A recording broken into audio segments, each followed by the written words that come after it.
E aí, pessoal, tudo bem? Sejam muito bem-vindos para mais esse nosso encontro. Hoje a gente vai fazer uma resenha de quadrinhos, né? O canal é de quadrinhos também, e uma história em quadrinhos extremamente relevante, né? Algumas histórias, uma compilação das histórias em quadrinhos que o Alan Moore, um dos maiores gênios dos quadrinhos, fez para o Super-Homem no final dos anos 80, né? Então aqui eu tenho duas edições, uma edição britânica original, que eu comprei lá no Reino Unido aos 16 anos, com essas histórias, e outra que eu encontrei agora na Bienal, né, as mesmas histórias na edição de luxo da editora Eagle Moss, capa dura, né, que eu comprei para dar de presente para um amigo meu, Tito. Um grande abraço, Tito. E peguei emprestado de novo porque eu achei que essa resenha era extremamente relevante e precisava ser feita, né? É, mas antes de falar dessas edições, eu queria aproveitar para fazer um comentário aqui sobre quadrinhos, né? Por coincidência, eu acabei de assistir um vídeo do canal do Estadão, o Estado de São Paulo Jornal, no qual o professor Roque, né, uma estrela do YouTube que fala sobre geopolítica, apresentar sobre biblioteca. E eu sou fã do professor Roque, acompanho eventualmente o canal dele, gosto. Mas ele fala uma coisa que eu queria deixar registrado aqui no meu canal, que eu discordo visceralmente, né?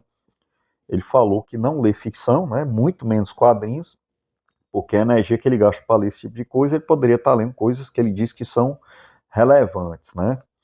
Então, assim, em primeiro lugar, eu respeito o que ele falou, deve ter funcionado para ele, ele é um homem muito inteligente, né? Mas, assim, eu discordo visceralmente. Em primeiro lugar, porque a gente está num país que não lê de jeito nenhum, né? Mas, em segundo lugar, porque eu não acho que ler quadrinhos rouba a energia de você ler coisas que sejam relevantes, né? Até porque o conceito que é relevante é muito subjetivo, né? Quando você coloca ficção, por exemplo, todos os clássicos da literatura estão na categoria ficção e eles estão muito longe de serem irrelevantes, né? Segundo o professor Rodrigo Gugel, por exemplo, os clássicos da literatura guardam as verdades humanas essenciais, né? Que são extremamente relevantes para nós, como seres humanos e como profissionais também, né? E no que diz respeito a quadrinhos, no meu caso específico, eu não sento para ler quadrinhos, eu já disse isso em outros vídeos. Eu sento para ler livros, quando eu canso, eu leio quadrinhos, na mesma sessão, sempre. Porque a leitura não é uma coisa natural, a leitura quer essa capacidade de abstração, ela requer que você a exercite, né? Então a leitura é uma coisa que eu amo, que eu adoro, mas me cansa, não é natural. Então, assim, depois de umas 30, 40 páginas, normalmente, eu encosto o livro e passo para um quadrinho, sempre na mesma sessão. Então, esse quadrinho, ao final da minha sessão de leitura, faz a sessão de leitura em si ser mais prazerosa, ter mais recompensas, fica mais fácil a sessão de leitura concorrer com esse aqui, o grande vilão dos livros hoje, né? Se a sessão de leitura for prazerosa, eu não tenho tanta necessidade de estar vendo série Netflix. Então eu acho que a leitura de quadrinhos só ajuda a leitura de livros, né? E em relação ao que é relevante, o que não é, eu acho que tudo tem a sua relevância, né? A vida é uma coisa holística, né? Mas respeito o que o professor falou, funciona para ele é um cara muito inteligente, eu acompanho, mas não funciona para mim, né? A minha sessão de leitura eu sempre começo com um livro e termino com um quadrinho. E assim, eu apenas escolho muito bem as ficções que eu leio, né? Enquanto tiver clássicos da literatura que me interessem, é difícil eu ler outra coisa de ficção que não seja clássico. Porque para isso eu já li os quadrinhos ao final da minha sessão, então já essa parte mais assim casual, já os quadrinhos já funcionam muito bem para mim. E eu também acho que os quadrinhos estão muito longe de serem irrelevantes, né? Então eu queria deixar esses comentários registrados aqui antes da nossa sessão. Então assim, antes de dizer por que essas histórias em quadrinhos que o Alan Moore fez para o Super-Homem no final dos anos 80 são tão relevantes, a gente precisa dar uma contextualizada, né? Então, assim, tem várias resenhas de obras do Alan Moore aqui no canal, tem a resenha do Watchmen, a resenha do V de Vingança, meio antigas, né, do começo do canal, né? Eu tenho outra resenha sobre obras do Peter Milligan, do Brett Ewins, né, que fala dos quadrinistas ingleses. Então a gente vai dar uma contextualizada, a gente vai voltar lá para os anos 80, porque é muito importante a gente entender o que é relevante e o que não é, né? Que também é um conceito subjetivo, mas existe meio que um senso comum, meio que um cânone em relação a isso, então é bom sempre partir de alguma premissa antes da sua jornada cultural, né? Porque tem muita coisa que é irrelevante, então você acaba perdendo muito tempo. Então é bom saber o que é célebre, o que é relevante, o que as pessoas consideram bom, né? Já para direcionar nossa atenção, né? Para a gente não perder muito tempo, ir direto no que tem mais chance de funcionar para a gente, né? Então, voltando para os anos 80 foi uma década assim, revolucionária em relação à nona arte, as histórias em quadrinhos. Porque elas começaram a ter uma temática mais complexa, uma temática mais adulta, digamos assim, e quem puxou essa carruagem foram alguns quadrinistas alternativos britânicos que foram puxados para as grandes editoras americanas nos anos 80.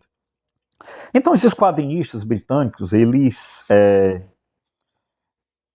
fizeram sua carreira principalmente em revistas como essa aqui, 2000 AD. Essa revista é de 1989, eu comprei lá, é minha, né? Eu comprei lá. Eu estava lá na Inglaterra durante essa revolução, né? E na época eu comprei tudo isso e não tinha como saber que estourar como estourou, né? Foi só ganhando força com os anos, né? Então essa revista aqui é uma revista de ficção científica, uma verdadeira instituição inglesa.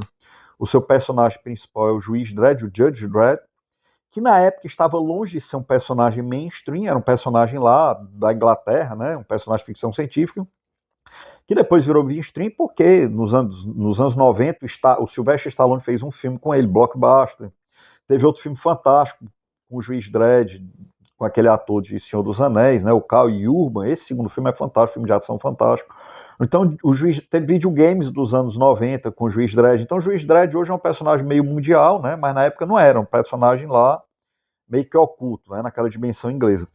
Então, esses quadrinistas como o Alan Moore, o Neil Gaiman, o Peter Milligan, o Brett Ewins, né, o Garth Ennis, então a maioria deles passou por essa revista aqui. Tá aqui uma versão mais moderna, né, o Melhor de 2000 AD, essa revista britânica, até hoje eu tento acompanhar, é uma revista de ficção científica fantástica.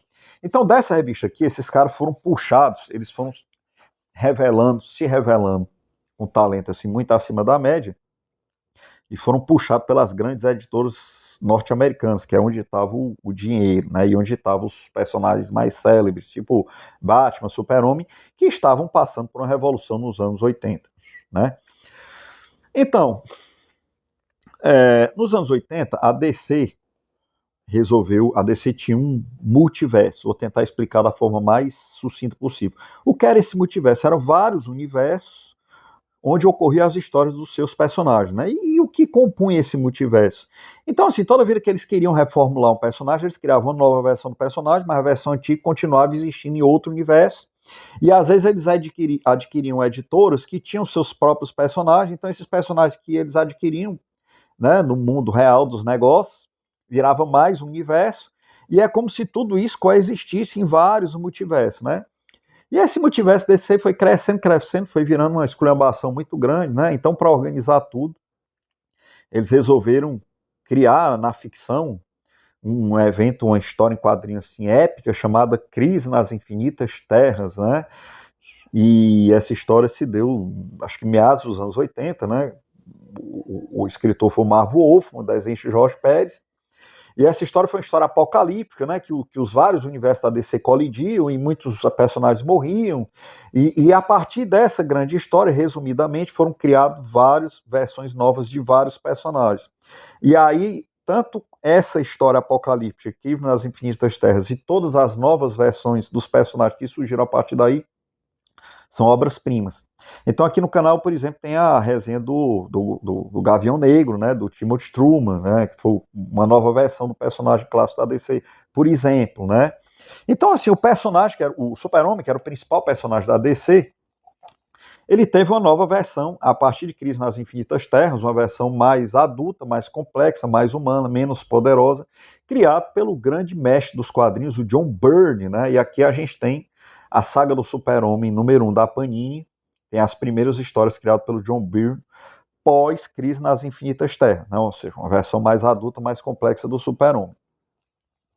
Só que antes de ser criada, por que eu estou fazendo toda essa contextualização? Antes de ser criada essa nova versão mais adulta do Super-Homem, nos anos 80, acho que 1986, para ser mais exato, a DC contratou o Alan Moore, que fazia parte dessa leva de artistas ingleses que foram contratados, para fazer as últimas histórias do Super-Homem naquele universo antigo, que foi meio que escanteado, destruído, para dar espaço para as novas versões. E o Alan Moore criou duas histórias que são consideradas obras-primas das histórias em quadrinhos.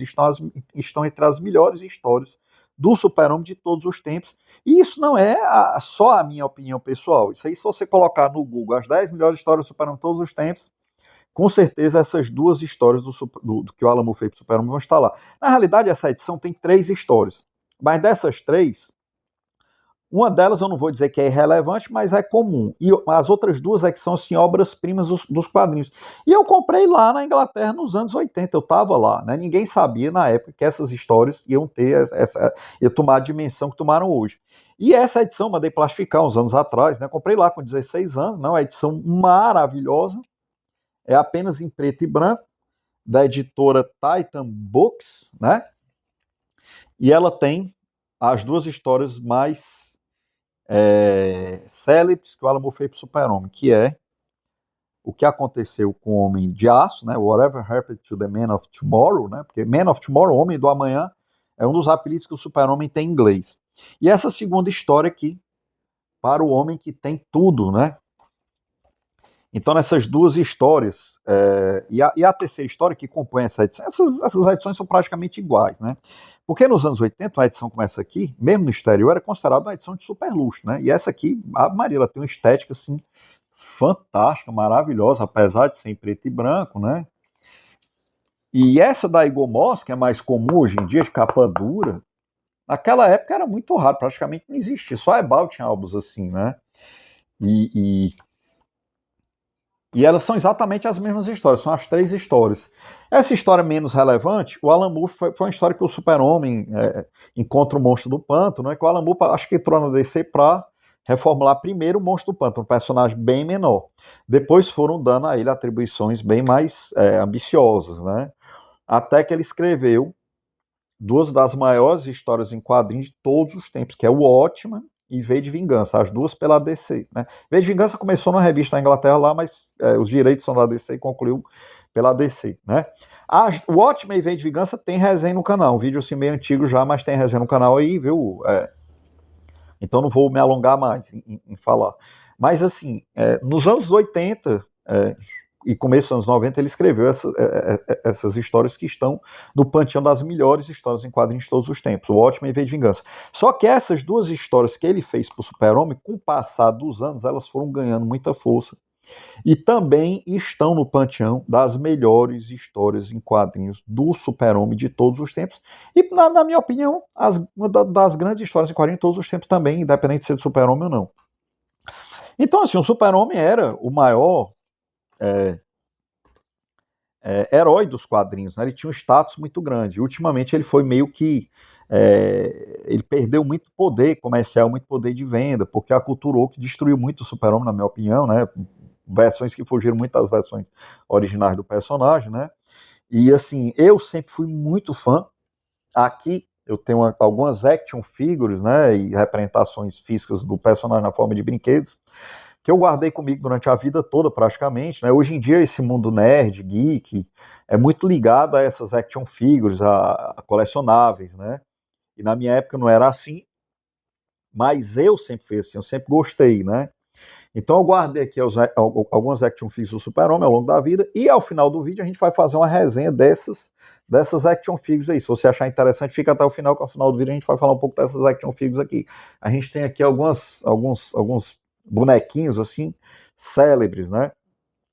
Então, por que essas histórias em quadrinhos, qual é o diferencial dessas histórias em quadrinhos que elas ficaram tão célebres, né?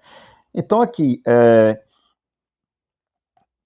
a temática é mais adulta e mais complexa, né? Tanto a primeira e a última história, né? A história do meio que a do Monstro do Pântano, é uma história meio tranquila. Elas mostram o Homem de Aço numa situação limite, assim, numa crise assim limite, né? Onde ele precisou ser ajudado pelos seus aliados. E a mensagem central dessa história, eu não gosto de dar spoiler, é que o maior tesouro que o homem pode ter, ele usa o super-homem, o homem mais poderoso do planeta Terra, né? Apesar de ser um alienígena, para dizer que o homem mais, o maior tesouro, o maior patrimônio que o homem pode ter é uma vida em família saudável, né? Então, as duas histórias têm exatamente a mesma temática, né? São histórias extremamente complexas e, assim, elas são muito trágicas também, né? Você vê morte de personagens tradicionais do super-homem na história, ou seja, você vê que não é uma história tão infantil assim, né? Então, assim, tem partes muito tristes, eu não gostaria de falar para não dar spoiler, né? É meio que uma história de despedida daquele super-homem antigo, antes da reformulação do Joe Byrne. Então, são muito melancólicas essas duas histórias, né? Whatever Happened to the Man of Tomorrow, que aconteceu ao Homem de Aço, e essa última para o Homem que Tem Tudo, né? Então, são histórias extremamente melancólicas, com essa temática, né, de a vida comum do homem normal, com a família comum, que é a vida mais, a maior bênção que o sujeito pode ter na vida. Elas passam essa mensagem, segundo a visão do Alan Moore, né, e por isso essas histórias ganharam muita força ao longo do tempo. E assim, essa edição da Eagle Moss, eu vi na Feira do Livro, comprei de presente para esse meu amigo, porque eu já tinha essa aqui original da Inglaterra, né? É uma edição maravilhosa, mas assim, eu fiquei um pouco decepcionado que os caras não. Eles, por exemplo, essa coleção capa dura da Eagle Moss tem várias histórias da DC completamente relevantes, e essa aqui perdida lá no meio das outras, né? E essa aqui, ela se sobressai em relação às outras histórias, e os caras não colocaram nada na capa. Eles deviam ter colocado as célebres histórias do Super-Homem feitas pelo Alan Moore, né? E nada, é uma coisa comum, uma história comum. Assim, eles não. Eles fizeram embalagem do produto que não soube vender, né? Não externou o verdadeiro valor que o produto tem, né? E queria deixar isso registrado. Tirando isso, a edição é maravilhosa em capa dura, é a cores, com papel especial, né? Isso não era muito comum nos anos 80, mas hoje é muito comum a Panini. Faz um trabalho excelente com essas edições também. Mas essas da Eagle Moss aqui, dessa coleção da DC, são maravilhosas, né? E eu, fiquei muito feliz de ter comprado isso aqui. E essa aqui nem se fala, essa aqui eu adoro, né? Eu tava lá quando todo esse movimento aconteceu, eu comprei, tem até hoje, e assim, a estética dessa edição é uma coisa assim, maravilhosa. E assim, por falar nas maiores aventuras do Super-Homem de todos os tempos, quando eu dei uma pesquisada no Google para realmente confirmar o que eu estou dizendo aqui, que elas estão entre as maiores aventuras do Super-Homem de todos os tempos, eu vi que tinham outras que eu tinha aqui em casa também. Então a gente vai aproveitar essa resenha para fazer um tour, né? De essas outras edições aqui que eu tenho do Super-Homem, elas estão também nessa lista das maiores histórias do Super-Homem de todos os tempos. Embora, na minha opinião, nenhuma dessas que eu vou mostrar ou nenhuma outra dessa lista chegue nem perto das histórias do Alan Moore, né? Então vamos começar pela morte do Super-Homem, né? Uma edição em papel cartão, mas encadernada, que eu comprei lá nos Estados Unidos em meados dos anos 90, exatamente quando saiu, né? Então a gente tem aqui a morte do Super-Homem, uma história medíocre, na minha opinião, mas ficou muito sério porque o personagem morreu, mas eles não iam largar o osso, né, perder essa fonte de renda, então depois ressuscitaram o personagem de alguma forma. Então ele enfrenta um inimigo chamado Doomsday, um inimigo que realmente conseguiu matá-lo, né? Então a característica é que a luta final, né, isso aqui foi vários números compilados em um só, cada página é um quadrinho, né? Não tem quadrinho, cada página é um quadrinho. Então, assim, é uma coisa épica, né? Essa luta final em que ele morre. Mas, na minha opinião, é apenas uma história em quadrinho medíocre. Mas eu tenho aqui uma edição americana original, em papel cartão. Tenho aqui um álbum da editora Abril, em papel cartão, também do início dos anos 90. Super-Homem e Batman melhores do mundo. Essa história em quadrinho também é célebre, né? E eu não me lembro bem que ano é, mas é começo dos anos 90. Então essa aventura do Super-Homem com Batman é célebre. Eu tenho aqui encadernada da editora Abril. Tenho aqui um álbum também de luxo da Panini, de capa dura, Grandes Astros Superman, né? A história célebre feita pelo Grant Morrison, que também está no panteão das grandes histórias do Super-Homem, para mim, deixando claro que nenhuma dessas chega perto das histórias do Alan Moore, né? E tenho também uma edição de luxo de No Reino do Amanhã, né? Essa aqui da Panini, também da DC, do Alex Ross, né? Aquele desenhista super diferenciado, né? Que as páginas dos quadrinhos parecem telas assim a óleo, né? Muito, muito bem elaboradas. E essa edição aqui é maravilhosa, né? A edição, pô, não tem o que falar, né? Essa aqui também é uma das aventuras mais célebres do Super-Homem, né? Na realidade, da DC, de vários heróis. E eu tenho aqui, guardo com muito carinho essas revistas, mas nenhuma chega nem perto das histórias que o Alan Moore fez para o nosso personagem preferido, né? Então, assim, o Super-Homem perdeu muita força ao longo dos anos, né? Foi muito vítima da cultura woke, né? Versões que meio que tiraram as características principais do personagem, que eu acho um crime intelectual, né? Se você quer defender alguma bandeira, crie seu próprio personagem, não mexa. Um personagem clássico você pode mexer até certo ponto. E um bom exemplo de uma reformulação que não ofende a principal essência do personagem é essa que o John Byrne fez no final dos anos 80, né? A versão pós-crise, né? As outras que fizeram são versões grotescas, verdadeiros crimes intelectuais. E o personagem perdeu muito valor comercial, né? As vendas refletem isso, né? Hoje o personagem principal da DC é o Batman, disparadamente, mas nem sempre foi assim. Então, assim, eu queria falar um pouco dessas action figures, né? Eu sei que tem muita gente que gosta de quadrinhos, que gosta também de colecionáveis, e elas estão comigo, assim, algumas há muito tempo, a minha vida toda. Eu vou começar por essa aqui. Você vê que é o Super-Homem, o Clark Kent, tirando a camisa, né? Se transformando em Super-Homem, digamos assim.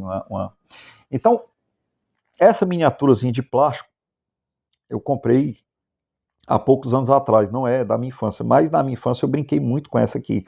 Essa forma aqui foi criada por uma empresa italiana nos anos 60 e foi muito usada por várias empresas brasileiras, inclusive a Pepsi. A Pepsi tinha uma promoção que você, nos anos 80, você juntava tampinhas e trocava por essas figurinhas de plástico da DC, né?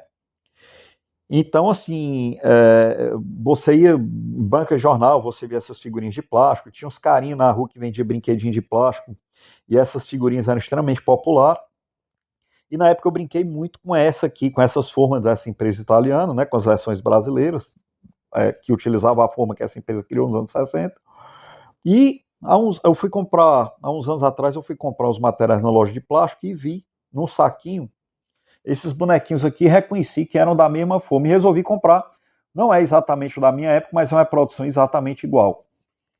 Clark Kent se transformando em Super-Homem aqui. Esse aqui também é uma reprodução de um que eu brinquei muito quando eu era menino, né? A Gulliver. Tinha uma coleção de heróis da DC que elas vinham em duas versões. Elas vinham em vinil, todo pintadinho, e vinham em plástico, uma versão mais barata, monocromático, né? E recentemente, os que eu tinha não sobreviveram ao tempo, mas recentemente a Estrela comprou o direito dos moldes, comprou os direitos da DC e pegou os antigos moldes da Gulliver, em parceria com as lojas americanas, lançou esses bonecos aqui nas lojas americanas. Então os nerds do Brasil todo, eu vi no YouTube correr atrás das lojas americanas, o saquinho desses bonecos, e eu não podia ficar sem, porque marcou muito a minha infância esses bonecos aqui da Gulliver. E eu peguei os bonecos da DC, né? Esse aqui é a versão do Super-Homem com os braços abertos. Muito marmanjo aí da minha idade vai lembrar disso aqui. Né? Não é original, mas é exatamente igual.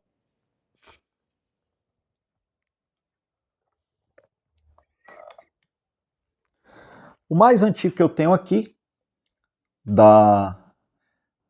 uma coleção muito séria, coleção Super Powers da Kenner americana, né? Lançada no Brasil pela Estrela nos anos 80, né? Você aperta a perna aqui, ele dá um soquinho, né? Então, esse aqui está comigo desde os anos 80, né? Tá comigo há muitos e muitos anos. Esse aqui talvez seja o mais antigo que eu guardo comigo aqui. E essa coleção ela é maravilhosa, eu ainda tenho ela quase toda até hoje, né? E desencaixou aqui, tá difícil encaixar. Não vou acertar encaixar, não. Ela tá comigo até hoje. E eu adoro essa action figure do Super-Homem aqui. E eu tenho outra também dessa mesma coleção do Super-Homem, só que essa tem uns 2 ou 3 anos. Essa aqui é uma fábrica moderna de brinquedos chamada McFarlane Toys, comprou os direitos da coleção Super Toys, relançou a mesma coleção, com algumas pequenas diferenças, mas essencialmente ele respeitou muito o espírito da coleção original, então está muito parecido. Isso aqui é o de 2 anos atrás, aqui é o dos anos 80, né? Não são muito diferentes, não, né? A diferença é só que ele não dá o soquinho, né? Não tem aquele movimentação de perna. Mas é uma coleção super célebre, coleção Kenner Super Powers. Então aqui a gente tem dessa mesma coleção o Lex Luthor, versão anos 80, versão Crise nas Infinitas Terras, da mesma coleção Kenner Super Powers, né? E dessa mesma coleção, a gente tem aqui o Brainiac, versão anos 80 também, Crise nas Infinitas Terras, né? Aqui a sua versão cibernética, né? A versão um pouco mais diferente daquela versão original que parecia o Lex Luthor. Aqui eu tenho uma versão mais moderna no Super-Homem, já nessa tendência atual de fazer esculturas perfeitas, né, dos heróis. Só que, por mais moderna que seja essa figura aqui, ela já deve ter quase 20 anos que eu a tenho, né? Isso aqui é de meados acho que é de 2003, 2004, por aí, né? Acho que eu comprei numa viagem, algo assim. E tá comigo desde então. E por fim, uma figura também moderna do Lex Luthor, versão anos 80, né? Crise nas Infinitas Terras. Exatamente essa mesma versão da coleção Super Pro, só com escultura bem melhor, né? Também está comigo há uns 20 anos. E como as versões atuais são muito parecidas com essa versão que eu comprei há 20 anos atrás, do Super-Homem, do Lex Luthor e tal, eu parei de comprar. Esse negócio de colecionismo é legal, mas só até certo ponto, né? Não é para ficar comprando. Você tem algumas representações físicas, bota na prateleira lá junto com os livros para você ficar olhando e pronto.